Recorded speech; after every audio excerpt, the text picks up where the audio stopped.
Hi, welcome back to Call the Broadcast. I'm Will, one of your hosts, and it's been a while. It's been a very long time, a couple months, I think, at least, since we recorded the last one. And I don't have Colin here with me today. Unfortunately, he's busy and he can't make it. And that brings me to what I want to talk about really quick before we get into the episode, or at least the subject I want to talk about today. And that is that we're going to be changing the way we're doing this for a little bit. Is for the next while. I'm not sure exactly how long. What we're probably going to do is we're going to end up recording individual episodes. So he'll record an episode that if something that he wants to talk about, I'll record an episode of something that I would like to talk about as well, and we'll upload them individually. And then every now and then, maybe once every couple of months, we're going to get together and then we're going to go ahead and talk together about subjects. Maybe we'll have some guests on. I don't know. We'll see. But that's essentially the plan for right now. So this is going to be the first of a couple of single person episodes that I'm going to be recording. And then afterwards, we're going to try and keep ourselves updated on when we can go ahead and bring each other on and do an actual joint long form discussion episode like we used to do for a couple of episodes before we had to go take a break. We've had a lot of stuff going on in our lives. We've been very busy. We couldn't just upkeep with this. But I've been wanting for a while to get back into this, and I think Colin has as well. So, there we go. And again, real quick, I'm not at home right now. I'm also not in an official recording studio. I'm currently at my home church in a small booth that they have at the back. I think this is like the sound room. This is where they like record the videos for like the actual masses, where we have like the actual computer set up with the camera that we record from the church. And the only soundproofing in here is a carpet, and I'm sitting on a really old office chair. So if you can hear that, it's just a little bit of background noise. It's going to be a bit irritating. Also, you might be hearing the computer fan in the background as well as I record. It might get a little bit louder. I'm sorry about that.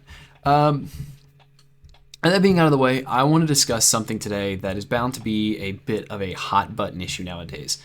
And that is the subject of shame. A couple days ago, I was scrolling through social media, and or just the internet in general. I don't remember what it was. And I came across an article in a website called pride.com. Kind of, if that gives you an idea of where we might be going with this. And the article is named 15 Types of Shame We Need to Overcome.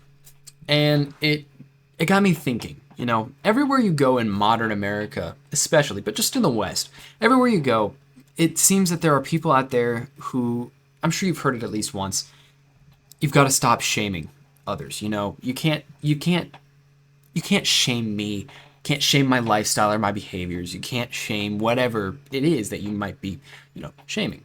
What I want to do today is I want to try and I want to open this discussion up just a little bit, because it seems like you can't do anything today that comes in regard to shame without being labeled some sort of ist or a phobe.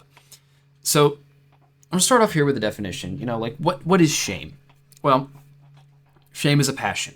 St. Thomas Aquinas, one of the greatest philosophers and Catholic thinkers of all time, he defines shame as a subcategory of the passion of fear and the disgrace of having done something wrong.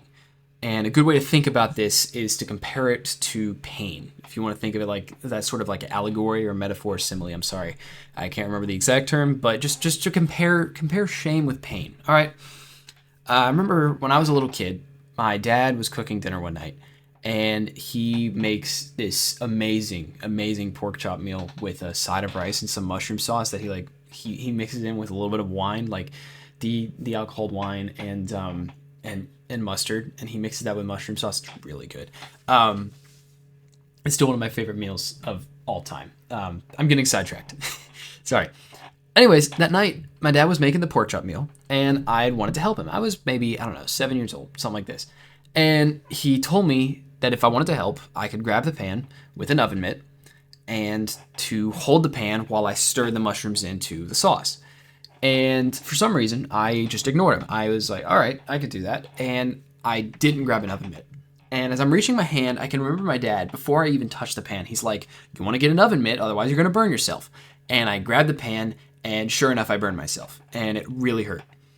And I touched it, obviously, and it burned me. And so that burn, that pain, was a reaction. And that reaction was telling me that I had done something wrong. Likewise, shame is a reaction that tells us that we are doing something wrong, something not conducive to our good, or maybe even to the good of others or around us, good of others who are around us.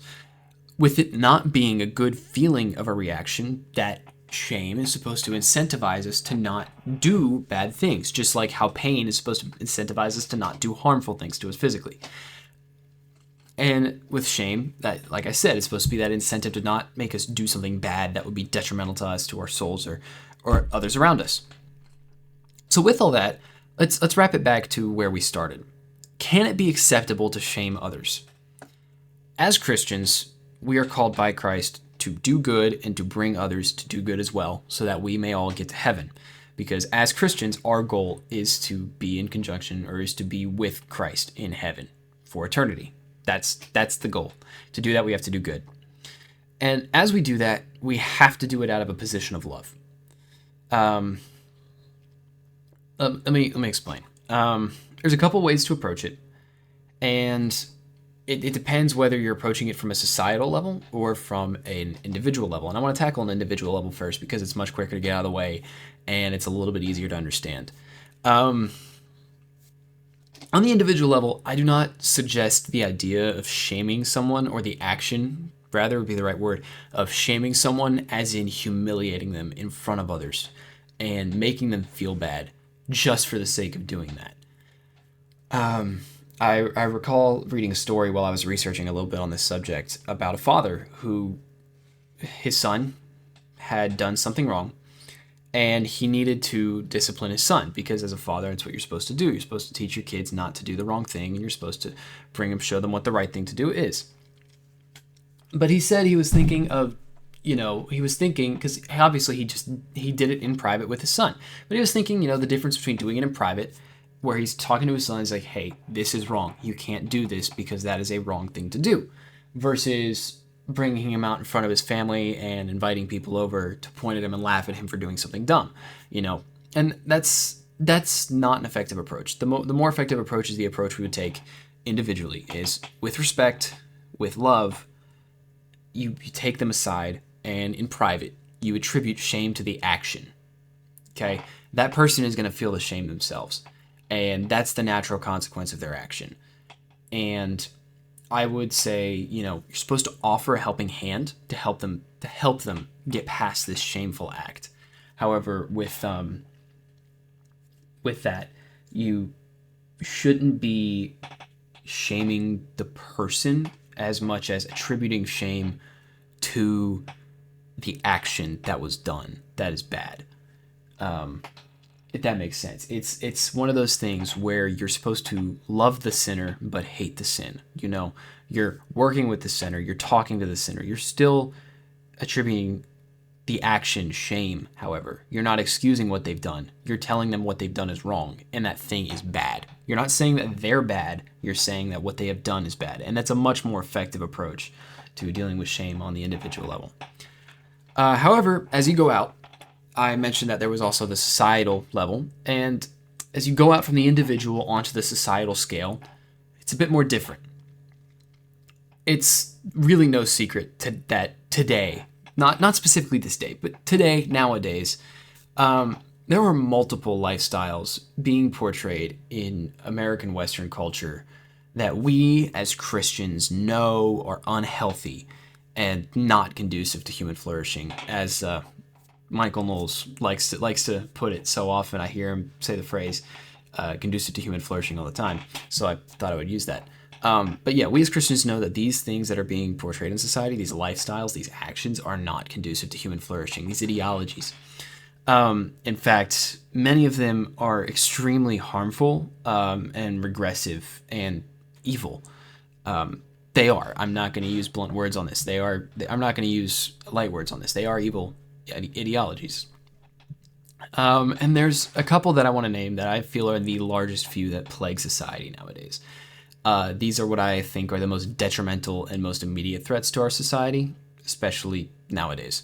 And number one is, and these are in no specific order, these are just the top four that I recognize the most.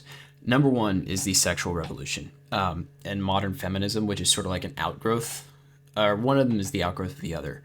And by that, I mean things like abortion, birth control, degradation of sex to itself to being just like an act of that's just something for fun. You go around, you see people around my age. I'm a very young man. You go around, you see people my age, and they're like, "Oh, I'm collecting a high body count." Like my body count, I've slept with like 30 people.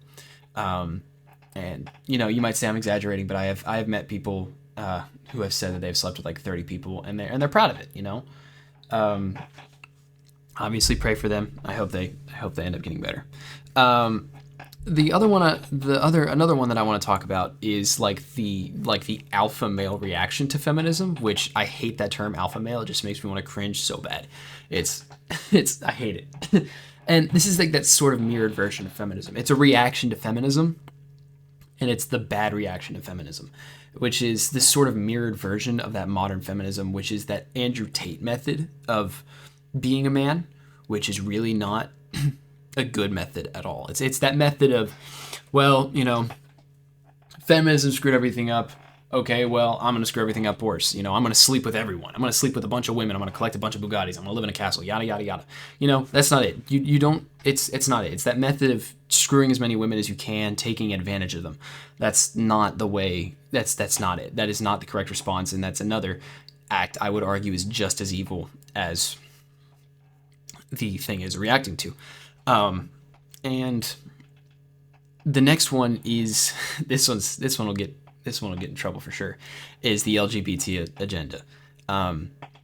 Specifically the transgender movement, but the LGBT agenda overall. And finally, the last one is the modern body positivity movement, which I mean by then is not like there's body positivity, which is there are things I can't control, like people who have to have something amputated, they come to accept it and they still live life normally. And then there's the modern body positivity movement, which is like, oh, I'm going to eat whatever the hell I want, and I'm fat, and I'm proud, and all that stuff, Also, just a bad, evil thing. And for all of these, there is this idea that we are not allowed to attribute shame to these ideologies. In fact, you have to celebrate them. Otherwise, you're an evil, horrible person. For modern feminism and the reaction to it, you're not supposed to slut shame or say that abortion is an evil act, or you're not supposed to tell men that they shouldn't aspire to sleep with as many women as possible and collect a body count like they're collecting trophies, For the LGBT movement, you're not supposed to say that there is a correct form of sexual ethic. Instead, you have to say that all forms of sexual ethic are equal. They're all the same. There's no moral difference between them, and that's not true either. They are distinct and they are different, and there is a form that is better than all others. Otherwise, you say that you're a homophobe, or you can't say that men and women exist. You can't say that your sex is assigned by God at birth through your creation. Or not at birth, but assigned by God at your conception, really, through your creation. Can't say that, otherwise you're a transphobe. Instead, you have to celebrate it and take a whole month out of the year to take pride in it. And you can't tell people that they should eat whatever makes them healthy. No. You're supposed to tell me they can eat whatever they want, and I'm celebrating you for being a courageous person, for living in our fat-phobic modern society. So why is this? Well, it does come from a broader idea that I'm not really going to go into as much detail today. But that's the idea that there are not supposed to be consequences for our actions, and to feel consequences for our actions is to have something evil being inflicted upon us, which is fundamentally untrue. Consequences are a part of life. You make an action, there is a reaction.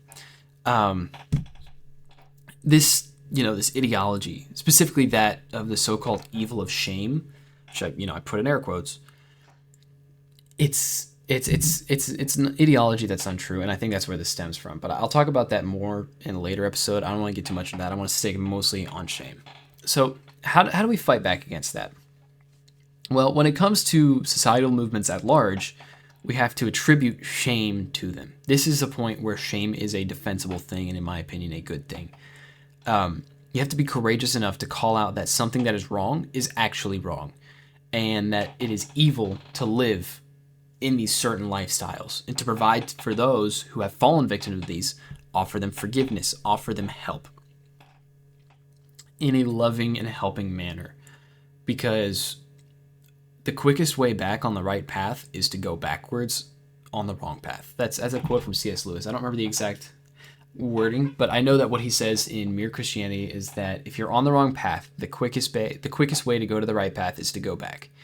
And these people, you need to help them come back. And that's the point. People who have been fallen prey to these evil ideologies need to be brought back. They need to come back, and you need to help them with that.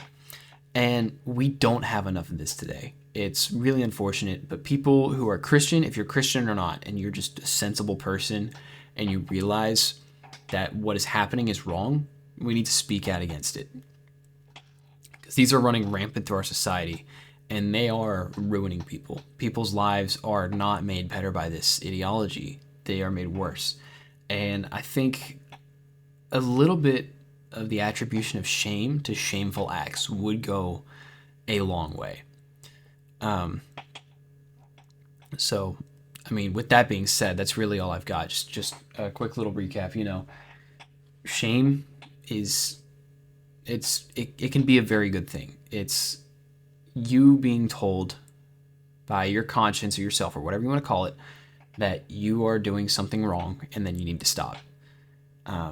And with that said, I pray to God, ask him how you can do your part to bring shame to shameful acts and to help those who are fallen prey to those shameful acts. Bring them back to him. That being said, that's all I've got for today. Thank you very much for listening, and I'll see you next time.